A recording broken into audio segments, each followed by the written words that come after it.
advanced, courts may worry about firing policymakers, but the theory advanced in this book, A Theory About the Importance of Transparent, Comprehensible Governance, looks not at who fires the central bankers, but who appoints them. And the basic problem of appointment at the reserve banks is the dramatically disproportionate influence that regulated banks have on the people who become their overseers. From the perspective of democratic accountability, banker influence at the appointment threshold is this real issue. The second alternative, a perennial proposal, is an improvement in this regard. The proposal is not vest the appointment of the Reserve Bank presidents in the U.S. president, with the Senate confirming those appointments. It resolves the constitutional issues entirely and would also allow the reserve banks to remain on the FOMC as equals to the governors. Given the diversity of their views, this seems a promising reform. The recent trend toward failing to fill the appointments on the Board of Governors may suggest that the fate would be the same for the newly installed presidential appointments at the reserve banks. It is likely, however, that we would see the same vacancy rates at the reserve banks as we have on the Board of Governors for two reasons. First, filibuster reform made it much harder for the minority party to block presidential nominees. And second, the vastly expanded Senate franchise at the Federal Reserve might make reserve bank presidents look more like ambassadors or U.S. attorneys, positions that don't usually attract the same kinds of partisan political attention we associate with Senate gridlock.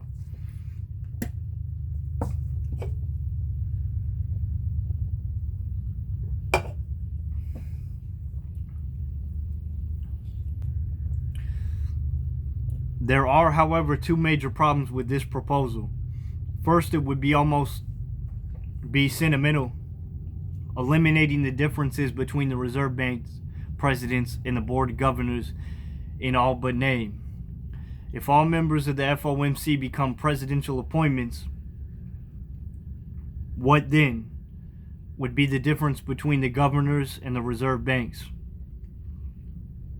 The value of a 19-person committee must come from something other than the process of their appointment. The strongest justification, however weak, for the current arrangement, if there are no differences when we have created an unwieldy monetary policy committee, second, making the Reserve Bank president subject to the appointments clause, only illustrates how arbitrarily distributed they are across the country. Does Ohio really need a seat at the table? Does Missouri need two? And should there really only be one seat west of Dallas, Texas? These decisions, of course, were the product not only of the economic times, but of their political times. That the reserve banks live in the governance shadows only demonstrates how much we are still subject to political compromises of eras long past.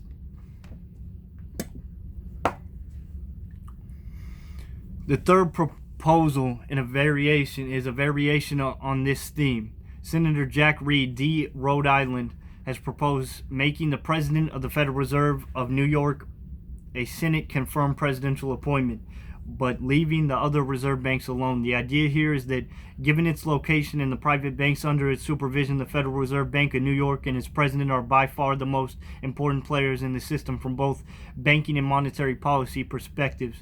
The public, the thinking goes, should have more of a role in determining who pulls the levers at this important institution. We have certainly seen in Chapter 10 how much influence the New York Fed has over the financial system.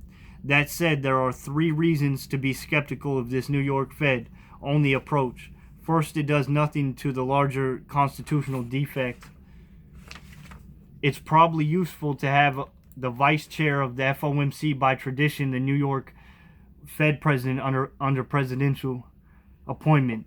But what of the others? Despite its certain centrality, New York isn't the only banking center interest in the United States. Wells Fargo and Bank of America are each banking juggernauts. It is really reason able to say the regulators don't need to be presidential appointments. Second, there are worrisome implications for strategic behavior by banks.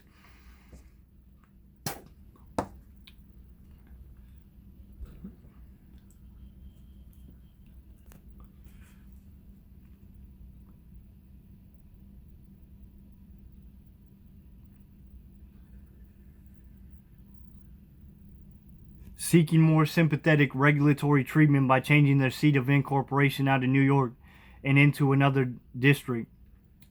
This wouldn't mean many jobs would leave New York or that New York would cease to become a global capital.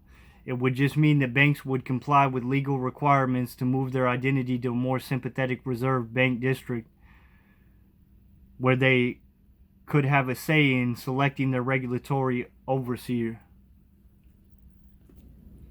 Finally, this proposal could backfire, making the New York Fed president a political appointment would focus the attention of industry representatives on that selection, regardless of the party in power. The subject of the appointment would become the targets of intense industry lobbying and could create an even more redoubtable base with the Federal Reserve System for private banks.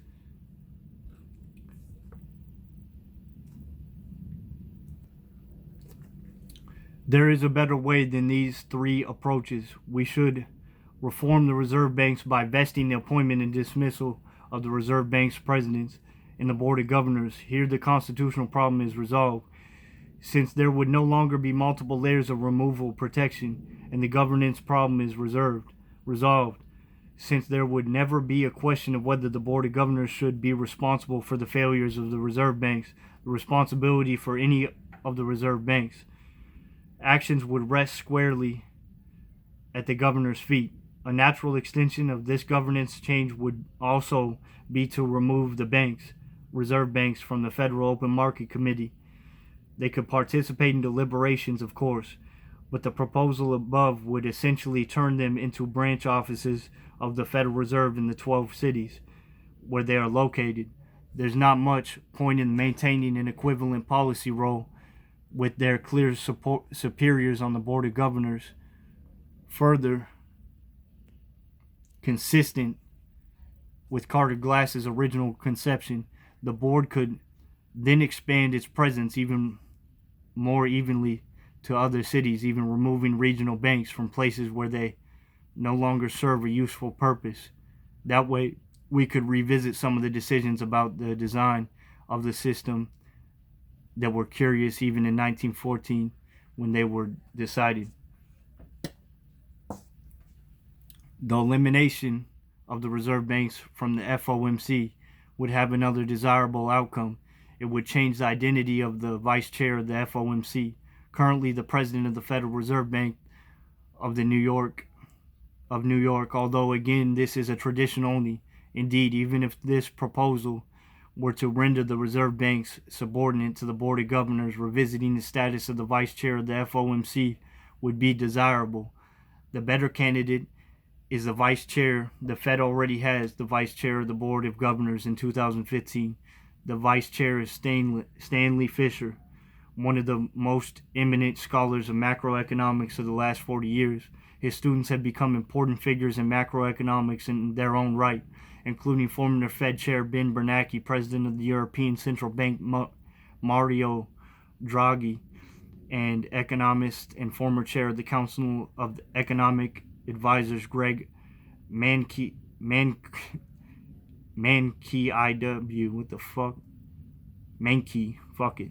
Among others, Fisher was also governor of the Bank of Israel, where he won high marks for lending the bank and the Israeli economy through the thick of the 2008 financial crisis. As impressive as these qualifications are, they are not Stanley Fisher's most important qualification. His most impressive credential is that the U.S. President nominated him, and after an uncontested nomination process, the U.S. Senate confirmed him. Nothing like the same can be said of the President of the New York Fed. replacing the representatives of some New York City's lending financiers and citizens with the candidate considered by the president and the Senate for the post would be improve the Fed's accountability without compromising the quality of its candidates. Some protest that the reserve banks, including with their obscure and conflicted governance structure, are necessary because they preserve the legitimacy and independence of the Federal Reserve System. Obviously, this book has tried to make not so quick work of independence. As analytically coherent concept, the claim is that the Reserve Bank's proximity to private bankers enhances their technocratic role in fighting inflation against the efforts of the election-hungry president. That is the Ulysses Punchbowl conception of independence. For all those reasons, this book has discussed this conception just doesn't work. It suffers from too narrow a view of technocracy, separation, the nature of influence, and the policies the reserve banks participate in making, besides even the perspective of the appointment power. If the reserve banks were fully subordinate to the Board of Governors, there would no greater role for presidential participation in the formulation of monetary policy. There would be only one less role for bankers and their representatives in that governance system. Flawed though it is, even the Ulysses Punchbowl conception of Fed independence is not that bankers should provide ballast against politicians. The formulation of monetary policy is that technocrats should. The argument the banker dominated governance is necessarily to insulate the Fed from politics conforms to an outdated by many decades mode of thinking of central banking. Perhaps more to the point, this book has argued at length that the mechanisms of separating the Fed from politicians are many and varied, not least the Fed's unique separation from the congressional appropriations process. This view is supported by the empirical literature on central bank independence. That literature looks at any number of legal mechanisms for establishing independence from politics. Banker control of some seats isn't prominent. Among them, Fed independence then isn't about increasing banker influence on the Fed's decisions, but neutralizing political influence, if anything. Subjecting the Federal Reserve Banks to the Board of Governors appointment would further insulate the Fed from political interference from the regulated banks rather than the politicians. The politics, of course, is practiced not only by politicians. Bankers have proven themselves adept for the trade for centuries. Another argument from the one commentator, the commentator, is that having the Federal Reserve Bank presidents on the FOMC increases the diversity of opinion and economic methodology and the committee. This defense of the Reserve Bank's governance structure is even more confusing than that the idea of banker-dominated boards enhance Fed independence. Recently, 9 of the 12 were PhD economists. Economists obviously are not homogeneous group, but the idea that the current governance structure produces a valuable range of intellectual diversity that a more transparent structure would not isn't at all obvious.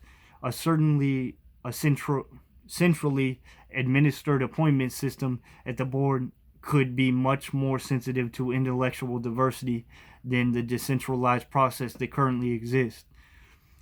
Perhaps most important of all, the problem of Fed governance is a threshold problem. Having the right institutional design at central banks, an institutional design that insulates the day-to-day of monetary policy from day-to-day of electoral politics without compromising the democratic and constitutional requirements of accountability, isn't a sideshow to the real questions of monetary policy and financial regulation. Governments may in fact be the whole shadow. We can argue to the point of exhaustion about member of aspects of Fed behavior and policy in the past and the present, but until we get a better ability to comprehend the Fed's governance structure, who wields which powers and to what end, we will not make much progress. Questionable reforms, audits, and rule-based monetary policy. There are two proposals in reform that have circulated historically that should be carefully considered but ultimately rejected. First, a proposal to subject the FOMC's monetary policy operations to a public audit, or the audit the Fed. Bill, and second, a proposal to write into the Federal Reserve Act a default monetary policy rule that the Fed must either follow or face an immediate congressional hearing to explain its departure. For similar reasons, these proposals should be rejected. In each case, they engage in precisely the kind of micromanagement that is unlikely to be helpful in the ways their proponents support, and are inferior to a governance-based reform system.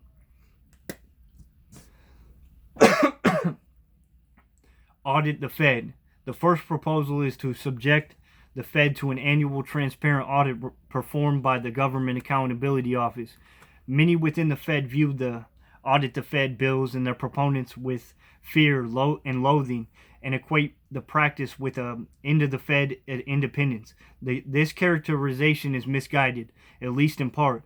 That is, the political audit part of the proposal is consistent with an essential component of the book's argument, that we cannot understand the Fed, what the Fed is, what it does, and who is on the outside influences the Fed's behavior, without knowing more about the Fed, how the Fed operates, and historically Congress has put the Fed to public audit, extending the Government Accountability Office's reaches in various parts of the Fed's activities. In each instance, the Fed was opposed, for example, in the latest iteration, an audit of the Fed's emergency lending activities that passed as part of the Dodd-Frank Act of 2010. The Fed fought hard in making claims that such an audit would predictably compromise the Fed's independence. The Fed was wrong to oppose these audits. What we learn about the Fed practices, especially from its lending behavior during the crisis, is essential to our comprehension of the opaque institution. Even so, a permanent comprehensive public audit of the Fed is still a bad idea. The problem is the audit's regularity. There is no claim that the Fed is hiding scandals that we need to be brought to light. As noticed in Chapter 9, it is true, if astonishing, that the Fed is robust budgetary autonomy notwithstanding has never scandal invoking the misappropriation of Fed funds, and by an employee of the kind of such of those that have plagued other agencies. Instead, audit the Fed is motivated by a desire to punish specific Fed actions. Most recently, it's emergency lending and unconventional monetary policy programs.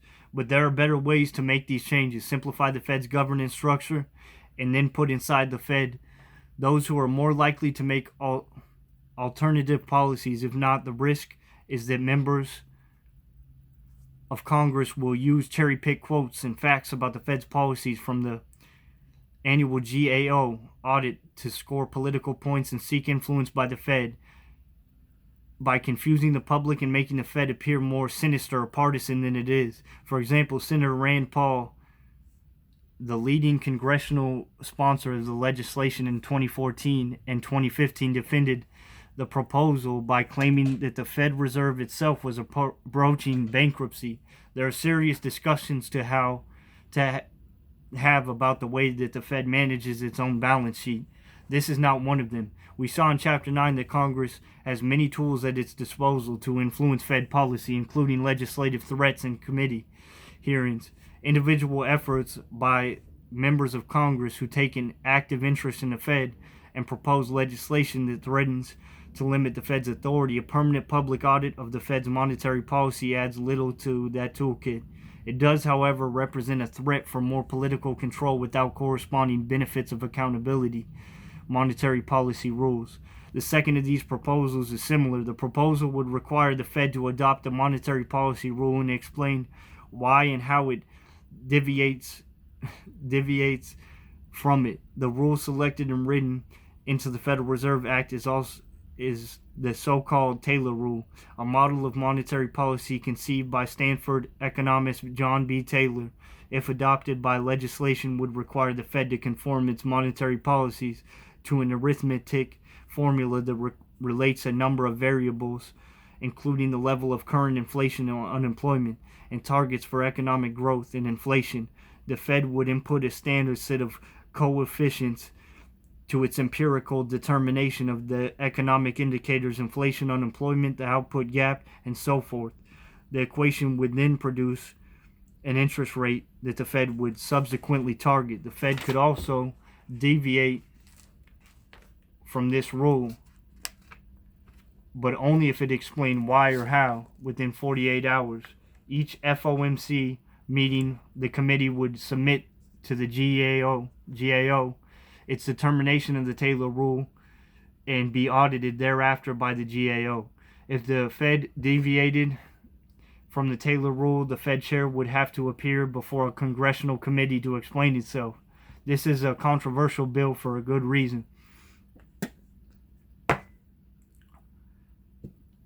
Part of the problem goes to great decades-long debates and virtues of rule-based monetary policy versus a more flexible discretionary policy. This is a significant and unresolved debate about the superiority of one regime over another. The question has divided experts. There is not now and may never be a consensus on whether a rules-based or discretionary-based policy is superior for all times in all places.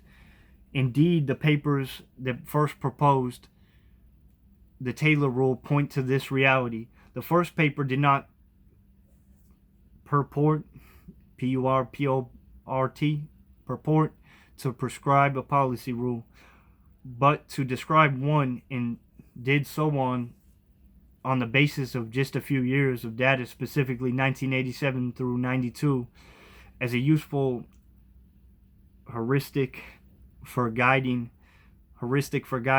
monetary policy during those years. The United States did not face a liquidity trap, a financial crisis, an inflationary spiral, or many other external shocks that can complicate this monetary picture. The bill's sponsors argue that the proposal has an escape hatch. The Fed can explain why it has departed from the rule by referring to those very external conditions, but doing so requires both a full audit by the Government Accountability Office to determine whether in fact the FOMC is being honest in its announcement that it is or is not following the Taylor rule. The Fed's chair must then face a congressional hearing to explain his or her view of the economy. A congressional hearing is in the midst of a crisis to explain inherently controversial decisions would cripple the Fed's ability to make policy in anything other than a full-blown legislative process. In this respect, the policy rule bill is worse for insulating monetary policy from partisan politics than is usually assumed about monetary policy rules generally. This concern about monetary policy by congressional politics would come up only if the Fed deviated from the rule. This raises another problem with equating monetary policy rules with legislative rules. Writing the Taylor rule into the Federal Reserve Act could be devastating if, in fact, it's just the wrong rule. There are many rules we might select to dictate monetary policy. The gold standard was a monetary rule. So was the rice-based currency in medieval Korea. The point is that before settling on a rule in the statute, it would be better to have more uncertainty about its lasting viability.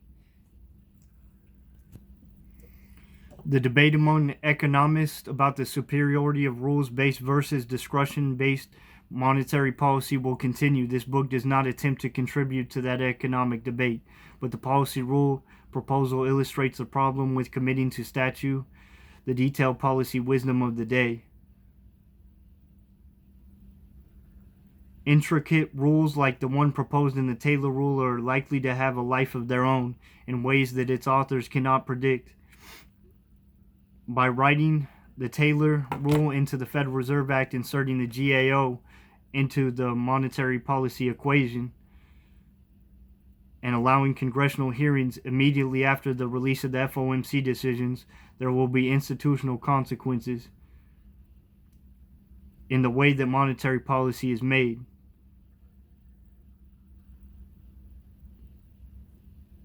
and received in ways that no one could predict. Law can be sticky. Changes in social and practical contexts will interact with current law in unpredictable ways. If a consensus among economists and experts come that the Taylor rule in fact is not useful for the basis of forming monetary policy for reasons that present generations cannot conceive,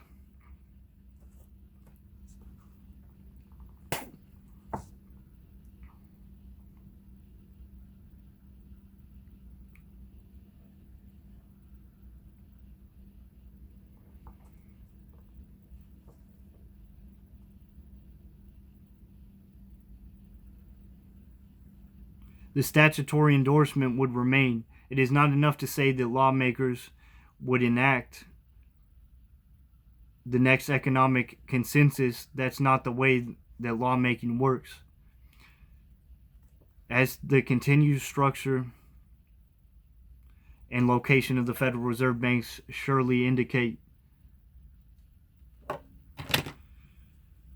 the better approach would be to focus on the more flexible appointment process. Perhaps the Taylor rule is exactly the right approach to monetary policy. If that's the case, the governance-based approach to the Fed reform this book endorses was still not supporting writing the rule into law. If the Taylor rule is the best policy, don't amend the Federal Reserve Act. Appoint John Taylor to the FOMC. Conclusion. There are good ways and bad ways to reform the Fed. This book has argued throughout the Fed's governance is complicated, confused, and opaque. This conclusion is in part of the problem. Institutional layering, or the reality that we start from scratch in institutional building. But this does not mean that we are always stuck with the institutions we inherit from previous generations. This chapter is focused on three kinds of reforms. Those that have succeeded in simplifying the Fed's governance, as with the CFPB proposals that would go further in this direction, such as simplifying the board of governors and subjecting the reserve banks to a board appointment, and proposals that should be avoided, such as enhancing the role of the reserve banks, audit the Fed, and the Taylor rule. The point in each example is the same. The ideological influences on the Fed are inevitable. Policy mistakes are too. The best hope we have of understanding this curious institution and balancing the demands of technocratic expertise and democratic accountability is to simplify its governance. These proposals are efforts at that simplification. Given the extraordinary power inside the Fed, it may be true that we live in a republic of central bankers. But if so, it is a democratic republic. The people are still sovereign. Conclusion. The Freemasons and the Federal Reserve.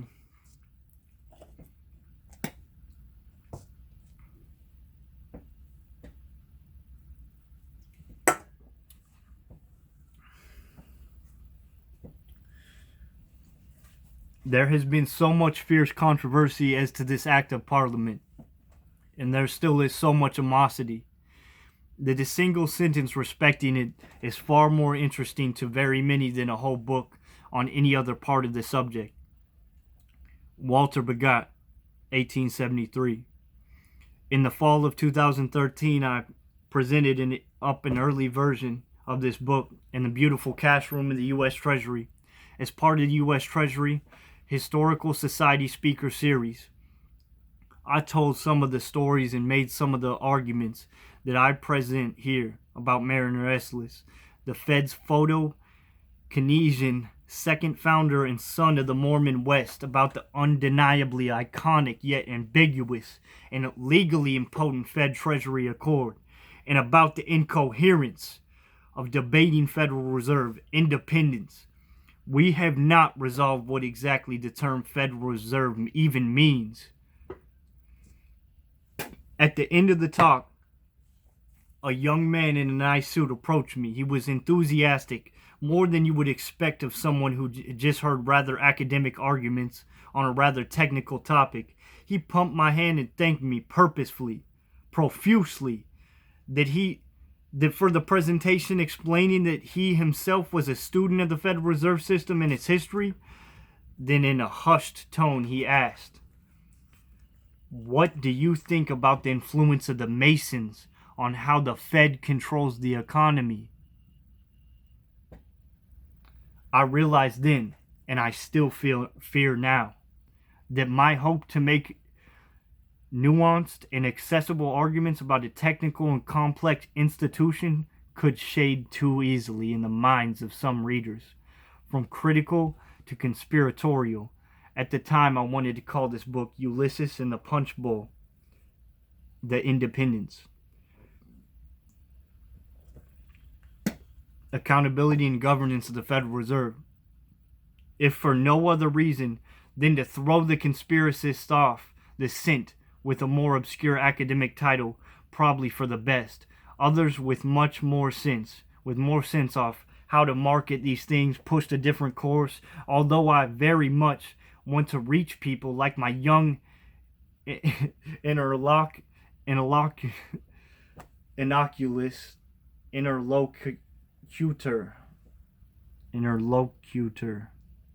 Damn, I want to pronounce that shit. Interlocutor. That's how we're gonna say it. Fuck it. So we pronounce otherwise. Such readers may be more interested. As Bagot warned in the epigraph above, in the high-hitting single sentences above the Federal Reserve, and thus have little patience for a comprehensive book on the same topic. Alright. Regrettably, losing those readers may be unavoidable.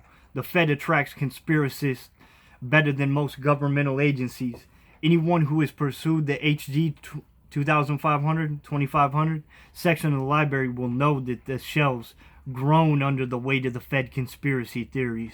These range from absurd to the detestable, but also show that in at least one slice of the public's imagination, the Fed is a dark and brooding omnipresence that can be accounted for only with nefarious explanations. I'm comfortable losing the fringe conspiracists. Who I don't want to lose all are the Fed's clear-eyed defenders or critics. My aim is to engage those audiences to push back against both defenders and critics alike, who are certain they have the Fed figured out. Whether they love it, not uncommon during an economic boom and the uncommon ever for central bankers, or hate it, much more Zeitgeist, but it says Zeitgeist with an I. Zeitgeist. Fuck it. How about that? Zeitgeist. I love it. Among sectors of the public. As this book goes to print, most of all, the book is for those readers who are eager not to single sentences, but for the quieter and necessarily lengthier discussion.